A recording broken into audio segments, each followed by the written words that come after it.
Funding for Market Journal is provided by the Nebraska Corn Board. When we transform Nebraska corn into ethanol, it doesn't disappear from the food supply. It just takes a little detour.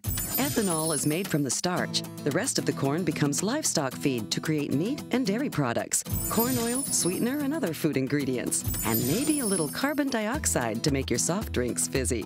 Homegrown ethanol helps satisfy America's hunger for energy and the world's appetite for feed and food. Nebraska's family corn farmers, sustaining innovation.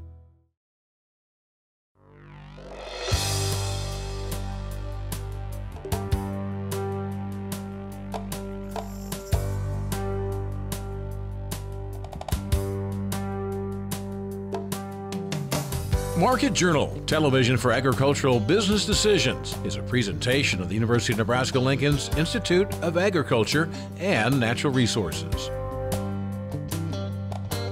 Promotional support is provided by the Nebraska Farmer Magazine, and major funding for Market Journal is provided by the Nebraska Corn Board.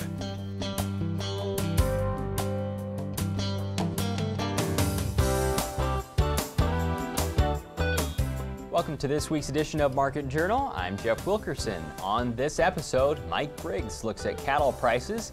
Wes Peterson examines the Trans-Pacific Partnership Agreement. Paul Jasa talks about soil compaction during harvest. And Jackson-Ziems discusses stalk and ear rots in corn. Mike Briggs is our cattle market analyst this week. U.S. beef and veal exports continue to struggle. Shipments in August were down nearly 24% from August of last year, and there were big declines among the top buyers. Japan fell 38%, Mexico and Canada both declined 17%, and Hong Kong plummeted nearly 57%. Prices for live and feeder cattle in the U.S. have sunk over the last few weeks, but did show life this week. That drop, though, is where we started when we talked with Mike Wednesday afternoon. It was a full-blown dumpster fire, man. It was bad. You had almost a record downturn in this market. You've gone a complete 50% retracement from November 14th of 2014 until now. You've gone a complete 50% retracement. You might have got to the magical 61.8. I don't think you did, but you got pretty close. We've taken a lot of value out of these cattle in a very short period of time. Outside of the last 2 days, we're talking on Wednesday, that thing was really graphic. How surprising was that for you? That it got so bad? You know, that's the situation we're in now. It's kind of like my broker tells me. He said the live cattle market almost trades like bellies used to. And it does. The funds, when they decide which way they want to go, they force this thing in such dramatic leaps and bounds because they're so big and the other side of the trade is not, which would be the live cattle guys. They can just force this thing wherever. And now the last 2 days, we've seen the exact opposite. We've seen this market go limit up. And today we had expanded limits, and it was limit higher at one time, which would be $4.50. In 1 day, that's a pretty big bite. Now, it didn't finish there, so we won't have expanded limits tomorrow, I don't believe. But wow, that's a big up in 2 days. Where are the funds now? The funds were almost historically short. They were very short. It wasn't all the way to a new record, but they were historically short. So if they've turned around now and decided, hey, we're going to go the other way, we're going to snap back pretty hard and pretty fast, which we may have talked about that last time or not. Whenever the bottom is, it always snaps back really fast. Now, how far it's going to go, I don't know. I do not believe it's probably going to get to where it's profitable for these cattle that are going out now, because some of these cattle are still cattle that were bought with pretty high break-evens, and a lot of these cattle are large, and the packer's still going to apply discounts to them. So it's not all roses. It's just, it looks like maybe we crawled out of the abyss. What are we talking for margins right now? Negative? Hugely negative margins. I know that there's been losses in the $300, $350 range. There may have been bigger losses than that because I know some guys were out really high break-evens. Fortunately here we haven't had a lot of cattle go out, so I'm not exactly sure what's going on here because we just haven't had the cattle go out. But I know that the losses have been staggering. The last time we talked, we'd also talk about maybe a potential reprieve in corn prices. That didn't really come out either. That hasn't happened, and I think it's a fact of a couple things. Harvest has started slow. corn's not drying down, beans are ready, guys are going after beans, and what little corn that's out there that's dry, some of the processors like say Columbus are paying such a tremendous premium. We, for instance, my guys quit harvesting wet corn and are hauling dry corn all the way to Columbus from Seward because the premium is so great for dry corn, which really makes it difficult for me to buy corn. And I don't foresee that changing until we get into what they like to call gut slot harvest, which is probably 2 weeks away yet. We also saw a retracement in retail beef prices in August, but can they go a little farther, do you think? Oh, absolutely, they could go farther. The retailer has huge margins. He claims that he doesn't need to change the price because demand is so good. I kind of question that a little bit. Had this discussion with my wife over the weekend, pulled the insert out of the paper. They had strip steaks for $6 a pound, and right below it you had pork roast for 97 cents, and on the back page you had chicken quarters for 49 cents. That's a little tough for us to compete with in this industry. We're gonna have to shrink that down a little bit. So the retailer could help us a little bit. You both had the conversation, or you just kind of talked? I just kind of talked. talked. That's kind of what I was wondering. Okay, give me your forecast here, your outlook as we go from October into November. I think you're finally going to get to, it's probably going to take November, because if these packers truly have the captive supply they claim to have, and they claim to be pretty full yet this month, so it's going to be hard to force cash higher unless they're not telling us the truth. That would never happen. But once you see the truly get the last ones of those big cattle harvested, I think you're finally going to get to these shorter supplies. I know in this feed yard, I've got about 4 pens of cattle to sell the rest of the year. So cattle are going to finally get really tight there in last part of October, first part of November. The question is, how far can we really push it? The packers got margin, the retailers got margin. Some of that's going to have to be willing to get squeezed back out and come back this way. Next week, Roy Smith will join us to look at corn and soybean markets. A potential 12-nation trade deal has taken a big step forward. After 5 years of negotiations, trade ministers from the countries involved announced Sunday they had concluded the Trans-Pacific Partnership. The TPP includes the U.S., Australia, Brunei, Canada, Chile, Japan, Malaysia, Mexico, New Zealand, Peru, Singapore, and Vietnam. Specifically in Japan, the USDA says tariffs on U.S. beef, currently at 38.5%, will eventually be lowered to 9%. It also says Japan's gate price system on pork, where high-value and low-value products are put together to minimize tariffs, will also be significantly altered. Earlier this week, we talked with UNL Ag Economics professor Wes Peterson about how the TPP might impact agriculture and about the controversial issues involved in the Trans-Pacific Partnership. I think the main controversies actually surround things that don't have much to do with agriculture. The intellectual property rights for pharmaceuticals, which would extend patent protection around the world, or to the other parties to this. There's another pro-business deal that has to do with investor-state dispute settlement. Those are going to be controversial, I think, and for those who are not wild about large corporations. These are very much pro-large corporations, and so the more populists among us would not like them too much. With respect to agriculture, it's always a controversial sector in trade agreements. It was controversial in NAFTA, it was controversial for the World Trade Organization, and in fact what happened in Uruguay round led to an agreement on agriculture, and 5 years later they started a new discussion about trade agreements. This is the Doha development round, and that has been going on for 15 years. It still isn't resolved, and one of the main stumbling blocks is agriculture. It always is a problem, and so in TPP, this will be something where the U.S. will probably agricultural interests will favor this because U.S. is an agricultural exporter, and so we should benefit. Some sectors in the U.S. May not. Sugar, for example, is not likely to do well out of this thing, depending on what the actual specifics are. What are the potential growth areas for agriculture? How beneficial can it be? Well, first of all, I think the effects will be small. I think that we will hear a lot of people talking about how it's going to be a disaster, it's going to save everybody's life, and so on and so forth. But actually, I think the effects will be pretty small. And I think they'll be small because for the U.S., our two main trading partners in the TPP group are Canada and Mexico, and we already have free trade with them. So there's very little scope for any kind of gain in trade with those. Japan is a different story. Japan has a very protectionist agricultural sector, and that's where we may be able to see some gains, particularly for Nebraska. It would be important meat products, mainly beef and to some extent pork. There may be some gains in cereals, that'd be corn and feed grains and so on, but otherwise the one expectation is that dairy would expand, but we don't do a lot of that here, and the country that has a comparative advantage in dairy is New Zealand, so it would be good for them, but not necessarily for the U.S. The U.S. will have to give this the green light. Do other governments of the other countries also have to do that? Yeah, all of the countries have to ratify the agreement that has been reached, and then it would enter into force. I'm not sure what would happen if Brunei, for example, decides to reject it. I think that we could just drop them from it and go forward with the rest.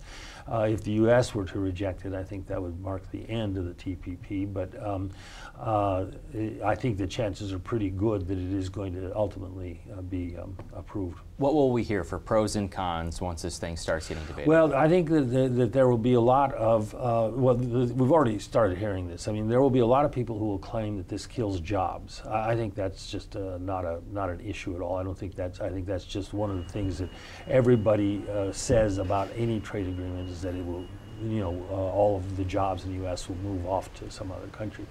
The other things that we have already been hearing about are some of these controversial pro-business, the intellectual property rights and investor-state dispute settlement issues. In agriculture, we can expect that livestock producers, meat producers, and cereal grain producers and so on will probably be in favor of this. Other sectors such as sugar will probably not. Australia is a major sugar supplier, and depending on how the agreement works, that could undercut our sugar industry. So, I think there will be a lot of controversy and so on, and I think a lot of exaggeration. There will be a lot of people that say this is going to have enormous impacts, either for good or bad, when in fact I don't think it's going to have very big impacts on much of anything. Again, Congress will need to approve the Trans-Pacific Partnership, but that decision could take months. The company proposing to build the Keystone XL Pipeline through several states, including Nebraska, has now applied for a permit from the Nebraska Public Service Commission, or PSC. This means TransCanada will now need PSC approval in order to use eminent domain to get the pipeline built. Nebraska's PSC is a 5-member elected commission that regulates things like telecommunications companies, natural gas utilities, and railroad safety. Nebraska Extension Ag and Water Law Specialist Dave Aiken says the proposed Keystone XL Pipeline route was already approved once in 2013, but the law giving them eminent domain would have likely been invalidated in court. Governor Heinemann approved it in 2013, but the statute by which he did it is the one that the trial would be starting for in a couple of weeks if TransCanada hadn't decided to go with the Public Service Commission option. They're being sued over their condemnation authority, and if that went to the Supreme Court and they lost in the Supreme Court, then they would have to apply to the Public Service Commission. I think they decided, well, there's a better than even chance that we would lose, so let's just shorten this by a year and go do it now. This could take anywhere from 7 to 12 months. The opponents and the supporters will all have their chance to make their case to the Public Service Commission, but we'll just see what happens. And of course, regardless of what happens, we're still waiting to see whether there will be a federal permit or not, which is going to be needed no matter what. Dave says this situation would be a new precedent for the Nebraska Public Service Commission, as it's never had to decide on a major oil pipeline. Federal regulation would handle pipeline safety issues such as potential spills. Nebraska farmers remain behind normal in harvest completion for both corn and soybeans. The reasoning in some parts of the state is likely excess moisture that prevented combines from entering fields. Those that did go may have caused compaction issues on wet soils, and Nebraska Extension engineer Paul Jasa says growers may need to wait to till any ruts until those soils dry down. We talked with Paul earlier this week and started by asking him to explain how compaction happens.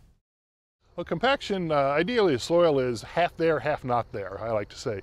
The half that's there is the sand, silt, clay, nutrients, organic matter. The half that's not there is pore space. And ideally that pore space should be half air, half water for our plants to grow and for gas exchange to occur in the soil. Well, compaction, the solid things are non-compressible, so when we drive on a wet soil or do tillage, we squeeze the air space out, the pore space, so we lose the pores between the soil particles, the soil becomes denser. How much moisture can cause a problem during harvest?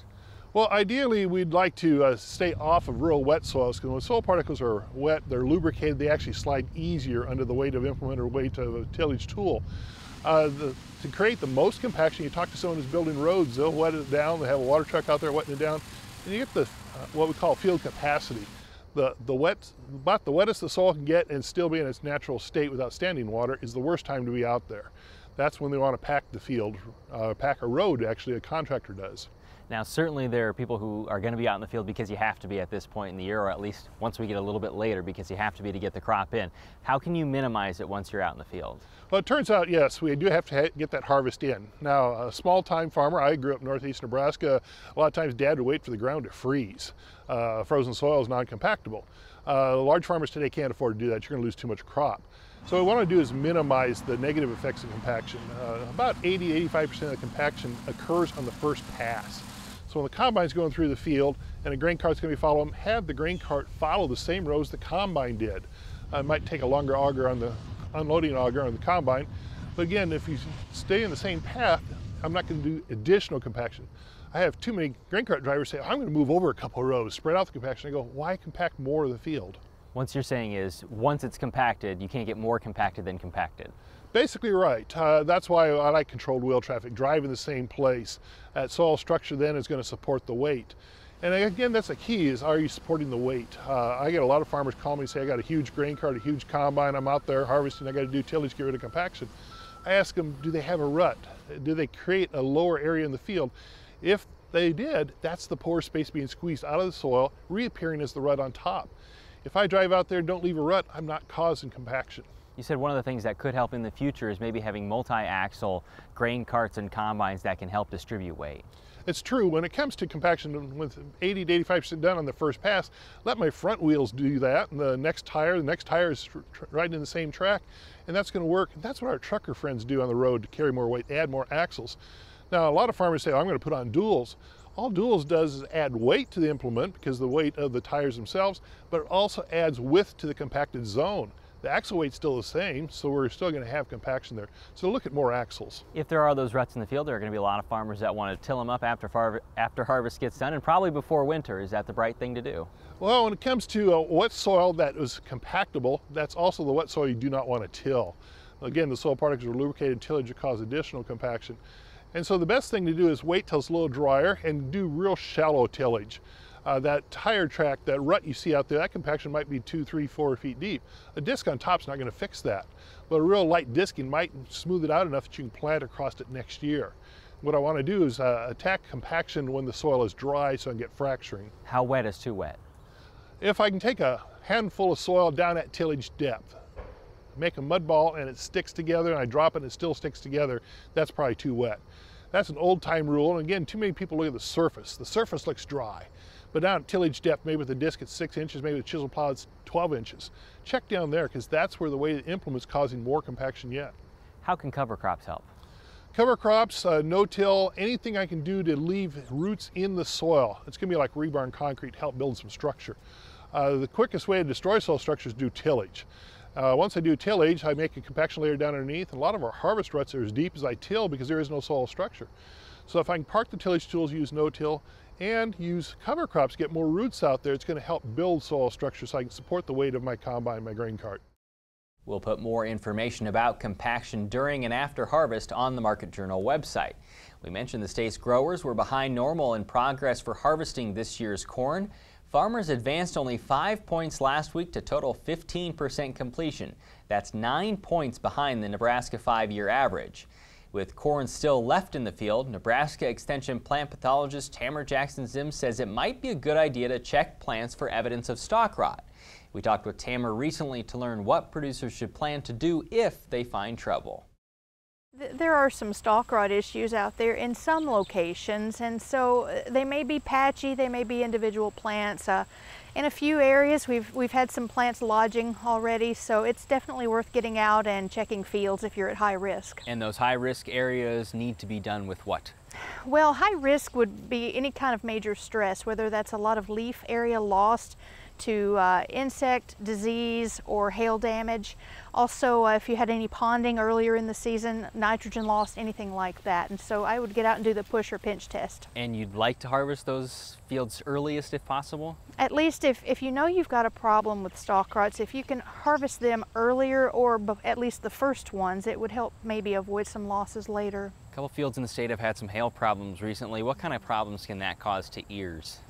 Well, the damage that hail causes is really going to be determined by the age of the plant, the stage that it's at. And so a lot of our corn probably may be safe from that hail damage. A lot of it may have been matured enough, but some of the maybe later maturing or later planted hybrids that had kernels that may be in the earlier dent stages, maybe a little softer, we could see maybe some of the ear rot development out there, and so that'd be something we'd want to watch for. How much damage is enough to be concerned? Well, any wounding to the ear can open it up to fungal infection, whether that is caused by the hail or insect feeding or otherwise. And what do you need to do with those plants or those that grain specifically? Well, if you scout that field and you husk back a representative number of those ears, if you find that you've got a problem with ear rot diseases, it's important not to store that if you can avoid it. And if you are going to store it, keep in mind that you're going to want to dry it down to less than 15% moisture and cool it off as quickly as possible at harvest and store for the shortest possible time, because even under the best storage conditions, it will likely get worse in the bin. A couple years ago we had talked about farmers seeing black dust behind combines as they were going in the field. Is that a problem again this year? We have had people asking questions about some of the black spores or black dust when they're harvesting or walking through some of these fields. We're seeing it too, and so keep in mind that a lot of those, it could be from smuts that developed, the big gray galls that we talked about earlier in the season, but it can be too when we've had some rainfall events late in the season like we have, and we often see that black dusty sporulation. Those are fungal spores. Those aren't bad guys, those are actually beneficial fungi. And it can make it look like smoke during harvest, and it's alarming to a lot of people, and so usually not a problem. The grain is fine? Usually so, and so you'd want to do some double checking of that, but definitely. Some of the problems that farmers have had this year, not necessarily the ones we've talked about today, but how do you recommend they document these and think about variety selection the next time? Absolutely. Well, many of the things that we've talked about are caused by pathogens that will overwinter, and most of them, maybe except for rust diseases, everything else will overwinter from year to year, usually in the residue, the debris, or the soil itself. And so that's pretty much a guarantee that if weather conditions are right again, whether it's next year or in following years, they're going to see it again. And so if you can make notes, mental notes, and maybe notes in your files now about where some of those diseases occurred, you can use that information this winter when making hybrid selections to try to avoid having those problems again. The Crop Watch website has more information on using correct masks for respiratory safety during and after harvest. We'll link to those resources on the Market Journal homepage. Now, with this week's weather forecast, here's Nebraska Extension State Climatologist Al Dutcher. Well, folks, here again for the weekly forecast. Of course, last weekend we did see a good precipitation event across the Panhandle in portions of north central and west central Nebraska. This is very good for the wheat planting. We've had some problems with too dry of conditions, so this was welcome news. Anywhere from 1/4 of an inch to 3/4 of an inch was very common totals across the Panhandle, extending out into the western Sandhill region. But unfortunately, the closer you got to the Kansas border, the less we've seen in the way of precipitation, such that a lot of areas of southwest and south central Nebraska really didn't receive much more than 1/10 of an inch of precipitation for that 2-day event. And unfortunately, that wasn't the type of moisture we need to see for wheat planting. And then, of course, we had one cold front moved through Thursday afternoon and followed through the state such that it exited as we got into the early hours of Friday morning. That brought light showers and a scattering of isolated thunderstorms to portions of the northern panhandle, extending east-southeastward toward the Falls City region. So once again, we missed out on south central Nebraska. And unfortunately, as we look through this next 7-day period, it doesn't look like there's anything in the way of significant moisture for our dry challenged areas of the state. There is a slight chance next Friday, but overall it looks like a very dry pattern. So in terms of harvest activity, weather, very good news. In terms of precipitation, very bad. And what we have is a high pressure ridge that is building into the region this weekend. So we're going to see very warm temperatures across the state. 80s and 90s looks to be the norm. As we get into tomorrow, we are going to notice that a front starts to move across the northern plains. That will push a surface cold front through Nebraska that will pass through the state during the afternoon and evening hours. So we'll be looking at temperatures in the lower 90s across southeast Nebraska, and that may be very close to some record temperatures in a few locations. But more importantly, this doesn't have a lot of moisture to work with, so it doesn't look like we were going to see anything at the surface as the system passes to our east and intensifies, such that we get into Monday, we'll see very cold air starting to funnel in the northwest flow. That's going to drop our temperatures about 20 degrees across the state. So we're going to be looking at temperatures primarily in the 60s to the lower 70s. And as we get into Monday, we start to see the ridge starting to try to build back in. So we're going to boost our temperatures about 5 degrees on Tuesday. And more importantly, as we get to Wednesday, the ridge starts to build even farther northward. So we're going to look in like temperatures primarily in the 80s to actually a few small 90s across the southwest. Coolest temperatures will be across extreme northeastern Nebraska, where we still may be stuck in the upper 70s. Now, as we get into Thursday, we're going to start to see a trough building in the western United States. We're going to still have that ridge at the surface here in the Central Plains, so again, we're going to have warm temperatures. But that system is going to start to eject out energy as we get into Friday and start to bring precipitation into our region. So as we look at the temperature forecast for this next week, we are looking at the warmest temperatures this weekend with a cool down on Monday and gradually building our temperatures as the week progresses. And then we start to get under the influence of that upper air low in the southwest moving in on Friday. As we look at 8 to 14-day forecast from next Thursday through the following Tuesday, the entire U.S. is above normal in terms of temperatures, and we start to see the impacts of that flow from the southwest with that upper air low. More importantly, the new experimental 2-week forecast, which takes us from the middle of the month to the end of the month, moves that warmth to our east, and in terms of precipitation, we still see above normal moisture for the central and southern plains. Thanks, Al. Today's interviews can be found on the Market Journal website and through the Market Journal mobile app. They include information on cattle markets, the Trans-Pacific Partnership, the Keystone XL Pipeline, soil compaction during harvest, and stalk and ear rots in corn. As always, you can keep up with Market Journal during the week by following us on Twitter, Instagram, and Facebook. Next week, Roy Smith will analyze corn and soybean markets. Until then, thanks for watching. I'm Jeff Wilkerson. We'll see you next week. Join Market Journal online at marketjournal.unl.edu. You can also follow us on Twitter, Instagram, and Facebook. Promotional support is provided by the Nebraska Farmer Magazine, and major funding for Market Journal is provided by the Nebraska Corn Board. Market Journal is produced by the University of Nebraska-Lincoln's Institute of Agriculture and Natural Resources.